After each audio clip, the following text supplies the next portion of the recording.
పేదలకు చావులోనూ ప్రశాంతత కరువేనా? శ్మశాన వాటిక సమస్యతో ప్రజల అవస్థలు. తాగునీటి కోసం నిత్యం ఎదురుచూపులే. సమ్మర్ స్టోరేజ్ ట్యాంకును నిర్మిస్తా సిపిఎం పాణ్యం ఎమ్మెల్యే అభ్యర్థి డి గౌస్ దేశాయ్.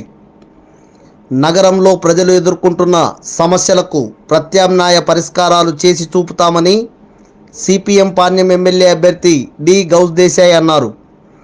ఆదివారం weaker section colony, NTR buildings, Netaji housing కాలనీలలో ఎన్నికల ప్రచారాన్ని ఆయన నిర్వహించారు. ఈ సందర్భంగా ఆయనకు ప్రజలు అడుగడుగునా హారతులు పట్టి పూల వర్షం కురిపించారు. కార్యకర్తలు పూలమాలలతో, బాణసంచాతో ఘన స్వాగతం పలికారు.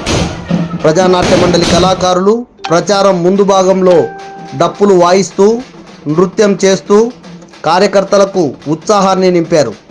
ఈ సందర్భంగా గౌస్ దేశాయ్ మాట్లాడుతూ పేద ప్రజలు జీవితమంతా కష్టాల సుడిగుండంలో మునిగిపోతున్నారన్నారు. చివరికి వారి చావు అనంతరం కూడా కష్టాలు వెంబడిస్తూనే ఉన్నాయన్నారు. వీకర్ సెక్షన్ కాలనీలో సుమారు 40,000 మంది జనాభా నివసిస్తున్నారని, చస్తే శవాన్ని పూడ్చిపెట్టుకోవడానికి సరైన శ్మశాన వాటిక లేదన్నారు. సమాధుల కోసం 2 లేదా 3 అడుగులు లోతు కూడా తవ్వకముందే బండరాయి పడుతోందని, తద్వారా శవాన్ని పూడ్చిపెట్టడం, అంత్యక్రియలు చేయడం కష్టతరంగా మారిందన్నారు. ఇది పేద ప్రజలను తీవ్ర మనోవేదనకు గురి చేస్తోందన్నారు. అనేక మార్లు ప్రత్యామ్నాయంగా శ్మశాన వాటిక ఏర్పాటు చేయాలని సిపిఎం పోరాటం చేసిందని గుర్తు చేశారు. అధికారంలో ఉన్న ఎమ్మెల్యే కానీ, ప్రతిపక్ష నాయకులు కానీ, అధికారులకు కానీ ప్రజలు ఎన్నిసార్లు మొరపెట్టుకున్నా చెవిటివాని ముందు శంఖం మోదిన చందంగా పరిస్థితి తయారైందన్నారు. కాలనీలో మంచినీటి సమస్య తీవ్రంగా మారిందన్నారు. 2-3 రోజులకు ఒకమారు మంచినీరు కుళాయిలకు వస్తోందన్నారు. వచ్చిన మోటార్లు లేని పేద ప్రజలకు మంచినీరు అందడం లేదన్నారు. నీటి కోసం పేదలు కళ్ళు కాయలు కాసేలా ఎదురు చూడాల్సి వస్తోందన్నారు.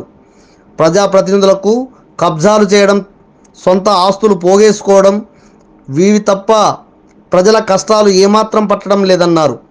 ఎమ్మెల్యేగా గెలిచి 10 ఏళ్ళు అధికారంలో ఉన్న అభివృద్ధి మాత్రం ఎక్కడ వేసిన గొంగలి అక్కడే అన్న చందంగా అధికార పార్టీ పరిస్థితి తయారైందన్నారు.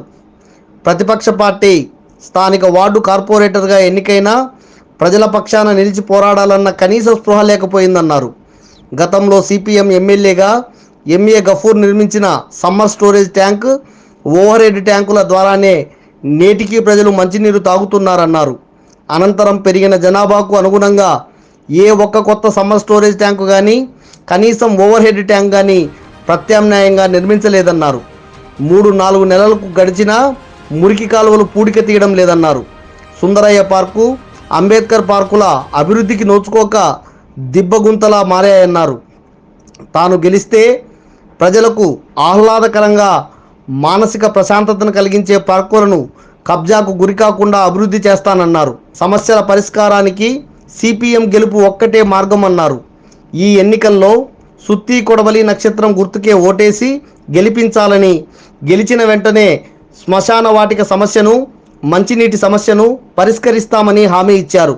ఈ కార్యక్రమంలో సిపిఎం జిల్లా కార్యదర్శి వర్గ సభ్యులు పిఎస్ రాధాకృష్ణ, నగర కార్యదర్శి టి రాముడు, జిల్లా కమిటీ సభ్యులు అలివేలమ్మ, ఎండి ఆనంద్ బాబు, టి నరసింహ, గురుశేఖర్, అరుణమ్మ, గోయిందు, నగర నాయకులు అబ్దుల్ దేశాయ్, ఇక్బాల్ హుసేన్, సుబాన్, గోపాల్, భాస్కర్, రఫీ, ఎన్జి కృష్ణ, సాయి ఉదయ్, జయమ్మ, పద్మ, దివాకర్, రసీదా, స్థానిక నాయకులు పద్మమ్మ, జమ్మన్న, సత్యం, జానీ, ప్రజానాట్య మండలి కళాకారులు పాల్గొన్నారు. ఈరోజు సిపిఎం పార్టీ పాణ్యం నియోజకవర్గం అభ్యర్థిగా ఇక్కడ ప్రచారం చేస్తూ ఉన్నాం. ప్రధానంగా వీకర్ సెక్షన్ కాలనీ చాలామంది పేద ప్రజలు, ప్రధానంగా దళితులు, మైనార్టీలు ఎక్కువ మంది నివసించేటువంటి ప్రజలు ఈ ప్రాంతంలో ఉన్నారు. 2004 నుంచి 2009 వరకు జరిగినటువంటి ఒక అభివృద్ధి తప్ప ఆ తర్వాత ఎక్కడ కూడా రోడ్లు, డ్రైనేజీలు, ఇట్లా శ్మశాన వాటికలు ఇవన్నీ కూడా లేని పరిస్థితి ఉంది. అదే కాదు, ఈ ప్రాంతంలో మొత్తం కూడా త్రాగునీటి సమస్య ఆ రోజు పరిస్థితి త్రాగునీటి సమస్య తప్ప దాదాపు 50% కాలనీ పెరిగింది. కానీ 50% పెరిగినా దాని తగ్గట్టుగా ఇక్కడ ఆ త్రాగునీటి సమస్య పరిష్కారం లేదు. అందుకోసం సిపిఎం పార్టీగా మేము కోరుతున్న ప్రజానికానికి సిపిఎం పార్టీ ఇండియా కూటమిని ఆదరించండి. మరో సమ్మర్ స్టోరేజ్ ట్యాంక్ నిర్మాణం కోసం సిపిఎం పార్టీ కృషి చేస్తుంది.